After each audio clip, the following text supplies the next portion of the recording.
11ویں چیز ہمیں اس آیت کریمہ سے جو معلوم ہوتی ہے وہ یہ معلوم ہوتی ہے کہ انسان پر اور خاص طور پر مومن پر واجب اور ضروری ہے کہ اگر اس کے سامنے منکر یعنی کوئی برائی ہو رہی ہو تو اس منکر کو بیان کرے اور اس کے بالمقابل کا جو حق ہے اس حق کو بیان کرے،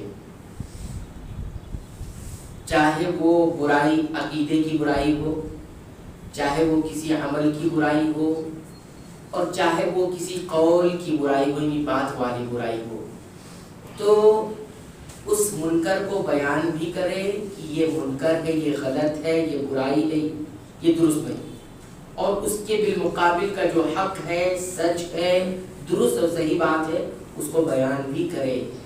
ایسا نہ ہو کہ ہمارے اصول و ضابطے میں کہ ہم جو کر رہے ہیں وہ ہم کر رہے ہیں، آپ جو کر رہے ہیں وہ آپ کر رہے ہیں، آپ کا اپنا ہے، میرا اپنا ہے، آپ بھی اپنا کرتے رہیے، ہم بھی اپنا کرتے رہیں، یہ اسلام کا اصول و ضابطہ نہیں ہے۔ جہاں حق ہوگا وہ حق بیان کیا جائے گا، جہاں برائی ہوگی اس برائی کو بیان کیا جانا چاہیے، اور اس کی بالمقابل کا حق بات بھی بیان کیا جانا چاہیے۔ آپ اگر کسی کو غلط قرار دیں تو اس غلط کو غلط قرار دینے کے جو اصول ہے وہ آپ بتائیں، اور آپ کے بعد جو درست اور صحیح بات ہے وہ بھی آپ بیان کریں۔ یہ بات ہمیں کیسے معلوم ہوئی؟ اللہ تعالیٰ نے فرمایا قل، اے نبی آپ کہیے، ان الامر کلہ للہ، تمام کے تمام معاملات اللہ ہی کے ہاتھ میں۔ یہ کب کہا؟ جب ان کا یہ کہنا تھا لو کان لنا من الامر شیء ما قتلنا ہاہنا، اگر ہمارے اختیار میں کچھ ہوتا تو ہم یہاں قتل نہیں ہوتے، یہاں قتل نہیں ہوتے، یعنی ہمارے اختیار میں کچھ بھی نہیں ہے۔ تو یہاں پر بتایا گیا کہ تم جو اختیار کی بات کرتے ہو، تم جو اختیارات کی بات کرتے ہو، ایسا نہیں ہے۔ اللہ رب العالمین کے بالمقابل میں تم پر تمہارے یہاں اختیار ہے، اللہ تعالیٰ کے ہاتھ میں سارے اختیارات ہیں۔ تو اس کے بالمقابل میں جو حق بات تھی نبی کریم صلی اللہ علیہ وسلم سے کہا گیا کہ آپ بیان کریں، اور پھر جو نبی کا وارث ہوتا ہے، خاص طور پر علماء جو علم رکھتے ہیں، ان پر تو یہ واجب و ضروری ہو جاتا ہے کہ جہاں کہیں بھی عقیدے کی خرابی بگاڑ دیکھے تو بیان کریں، عملی بگاڑ دیکھے تو اس کو بھی بیان کریں کہ یہ غلط ہے، اور صحیح بات جو ہے وہ بیان کریں۔ اور کم سے کم اگر کہیں واجب اور ضروری نہیں ہے تو کم سے کم مستحب تو ضرور ہے کہ انسان اس کو اچھی بنیادوں پر صحیح سمجھ کر وہ چیز کرے۔ ایک اصول یہ ہے لوگوں نے بنا رکھا ہے اتحاد قائم کرنے کے لیے کہ مسلمانوں میں اتحاد بنا رہے، اتفاق بنا رہے، اور جو ہے محبت بنی رہی۔ اس کے لیے کیا اصول بنا لیا ہے؟ اپنے کو چھوڑو مت، دوسرے کو چھیڑو مت۔ کیا کہتے ہیں؟ اپنے کو چھوڑو مت اور دوسرے کو چھیڑو مت، یعنی وہ غلط کر رہا ہے کرنے کو، ہم اپنا صحیح ہے تو صحیح ہے، ایسا بات صحیح ہے نہیں صحیح ہے، یہ بات بالکل صحیح ہے۔ جیسے کہا گیا نا، نبی کریم صلی اللہ علیہ وسلم سے مطالبہ کیا گیا کہ چلو جھگڑا ختم کرتے ہیں۔ کفار نے کیا کہا؟ مشرکین نے جھگڑا ختم کرتے ہیں، ایک کام کرتے ہیں، 1 سال آپ ہماری معبود کی عبادت کر لیں اور 1 سال ہم آپ کے اللہ کی عبادت کر لیں گے، تو اتحاد برقرار رہے گا، محبت میل ملاپ بنا رہے گا، بڑی محبت رہے گی۔ کیا کروا گیا؟ پوری ایک سورت نازل کی، کیا؟ قل کہیے یا ایھا الکافرون، اے کفار، اے کفر کرنے والو، لا اعبد ما تعبدون، میں عبادت نہیں کروں گا اس کی جس کی تم عبادت کرتے۔ پوری صورت ہے، تفصیل کا وقت نہیں ہے۔ کہنے کا مقصود یہ ہے کہ یہ اصول غلط ہے، یہ اصول صحیح نہیں ہے۔ اس کے بعد 12ویں بات یہ معلوم ہوتی ہے کہ نبی کریم صلی اللہ علیہ وسلم کو غیب کا علم نہیں تھا، اللہ کے نبی صلی اللہ علیہ وسلم غیب نہیں جانتے تھے۔ کیسے معلوم ہوا؟ اللہ تعالیٰ نے اس آیت کریمہ میں ایک بات یہ کہی ہے، یخفون فی انفسہم، یہ چھپاتے ہیں وہ تمام چیزیں جو ان کے دلوں میں ہیں، دلوں کا بھید چھپاتے ہیں، ما لا یبدون لک، اور آپ پر ظاہر نہیں کرتے۔ اگر نبی کریم صلی اللہ علیہ وسلم کو علم غیب آپ جانتے ہوتے تو آپ کو معلوم ہوتا جو کچھ یہ چھپاتے اگر ظاہر نہ کرتے۔ یہ ظاہر نہیں کرتے، اصل آپ کو معلوم نہیں ہے۔ اگر معلوم ہی ہوتا تو یہ چھپائے نہ چھپائے سب برابر ہے، جب آپ صلی اللہ علیہ وسلم کو معلوم ہی ہے تو یہ بات بطور خاص کہ یہ یخفون فی انفسہم ما لا یبدون لک، یہ اپنے دلوں کے بھید کو چھپاتے اور آپ پر ظاہر نہیں کرتے، وہ تمام چیزیں جو آپ پر ظاہر اور بتاتے نہیں ہیں، اس کا مطلب آپ کو نہیں معلوم ہے، اس لیے بات کہی جا رہی ہے۔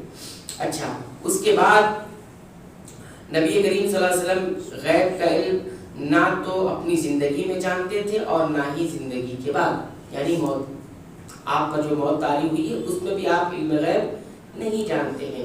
اگر نبی کریم صلی اللہ علیہ وسلم اپنی زندگی میں غیب نہیں جانتے ہیں تو پھر موت کے بعد تو بدرجہ اولا نہیں جانتے۔ جو آدمی زندہ ہونے میں یعنی حیاتی میں نہیں جانتا ہو غیب تو وہ انتقال کے بعد کیسے جانے گا؟ یہ تو بات صحیح ہے، بلکہ صراحت کے ساتھ قرآن حکیم میں آپ سے کہلوایا گیا، حکم دیا گیا، قل اے نبی آپ کہیے، کیا کہیے؟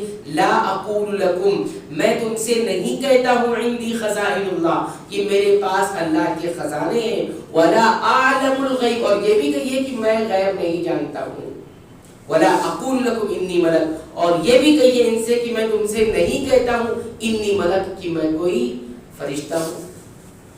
ٹھیک ہے، تو جب حکم دے دیا گیا اس اعلان کرنے کا تو اللہ آپ صلی اللہ علیہ وسلم نے یہ اعلان کر دیا، قرآن حکیم میں موجود ہے کہ میں غیب نہیں جانتا ہوں۔ ساری چیزیں نبی کریم صلی اللہ علیہ وسلم نے جو کچھ اللہ نے آپ کو وحی کیا تھا وہ سب آپ صلی اللہ علیہ وسلم نے امت تک پہنچا دیا، بتا دیا، کوئی بھی چیز چھپائی نہیں۔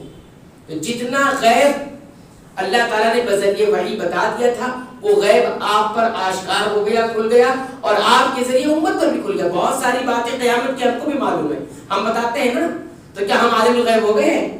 نہیں ہو گئے۔ بہت ساری اب قیامت میں کیا کیا ہوگا ہم بتاتے ہیں نا، تو ہم کو کیسے معلوم ہو؟ ہمیں نبی کریم صلی اللہ علیہ وسلم کے ذریعے معلوم ہوا، اور نبی کریم صلی اللہ علیہ وسلم کو کس نے بتایا؟ جبریل علیہ السلام، اور جبریل علیہ السلام کو کس نے بتایا؟ اللہ تعالیٰ نے۔ تو اللہ تعالیٰ جس چیز کو ظاہر کر دیتے وہ غیب نہیں رہ جاتا، لیکن جو چیز اللہ نے ظاہر نہیں کی وہ غیب ہے، اور وہ اللہ کے رسول صلی اللہ علیہ وسلم کو بھی نہیں معلوم۔ اسی طرح 13ویں بات یہ معلوم ہوتی ہے اس آیت کریمہ میں کہ جو لوگ تقدیر پر اعتراض کرتے ہیں ان کو یہاں پر جو ہے ان کو دھمکی بھرے انداز میں کہا گیا ہے، یقولون لو کان لنا شیء ما قتلنا ہاہنا، وہ کہتے ہیں کہ اگر ہمارے اختیار میں کچھ ہوتا تو ہم یہاں قتل نہیں ہوتے۔ تقدیر پر اعتراض کرتے ہیں۔ اسی طرح 14ویں بات یہ معلوم ہوتی ہے کہ تقدیر کے بعد لو جو کہتے ہیں نا، اگر نہیں کہا جائے، تقدیر پر جو ایمان رکھتا ہے وہ اگر مگر والی بات نہیں کرتا ہے۔ ٹھیک ہے، جیسے آپ انہوں نے کیا کہا، ان سے کہا گیا کہ لو کنتم فی بیوتکم، اگر تم لوگ گھر پر بھی رہو، لبرز الذین کتب علیہم القتل الی مضاجعہم، تو جن پر قتل لکھا ہوا ہے، جن کی موت قسمت میں لکھا ہوا ہے کہ قتل ہوں گے، تو وہ اپنے گھروں سے نکلیں گے اور جہاں قتل ہونا ہے وہاں جائیں گے۔ گھر میں بیٹھے رہو تب بھی، کیونکہ قدر میں تقدیر میں یہ بات لکھی ہوئی ہے، تو لکھی ہوئی ہے تو آپ جائیں گے۔ تو لو جو کہا جاتا ہے نا، اللہ کی جو قدر ہے، تقدیر ہے، وہ ہو کر رہی تھی، اس سے کوئی بھاگ نہیں سکتا۔ تو کوئی کام اگر ہو جائے مرضی کے خلاف تو اگر مگر والی بات نہ کریں، اگر میں ایسا کرتا تو یہ نہیں ہوتا، اگر میں ایسا کرتا تو یہ نہیں ہوتا، اگر میں ایسا نہیں کرتا تو یہ ہو جاتا، کہتے ہیں لوگ۔ تو یہ بات نہیں کہنی چاہیے تقدیر کے بارے میں، یہ بات نہیں، جو ہو گیا اللہ نے مقدر کیا تھا ہو گیا، اب ہم اگر مگر کی بات نہ کریں۔ ہاں، کسی چیز کا سبب ہم اگر تلاش کر رہے ہیں تو وہ الگ مسئلہ ہے، لیکن آدمی کی جیسے مثال کے طور پر ایک آدمی ہے، اس کے گھر میں چوری ہو گئی، چوری ہو گئی، اگر میں گھر چھوڑ کر نہیں جاتا تو چوری نہیں ہوتی۔ یہ کیا ہے؟ یہ تم آپ کو معلوم ہے کہ اگر آپ رہتے تو چوری نہیں ہی ہوتی۔ ہو سکتا کوئی چور ایسا بھی آتا جو آپ کو ہی مار کے آپ کی چوری کرتا۔ تو یہ بات اگر نہیں کہنا چاہیے، اللہ کے رسول نے اس سے منع بھی کیا ہے، کیونکہ یہ اگر جو ہوتا ہے نا، یہ شیطان کے دروازوں کو آنے کا دروازہ کھولتا ہے، شیطان کو راستے ملتے ہیں، یہیں سے گمراہ کرتا ہے، عقیدہ خراب کرتا ہے۔ تو یہ بات بھی یاد رکھنا چاہیے۔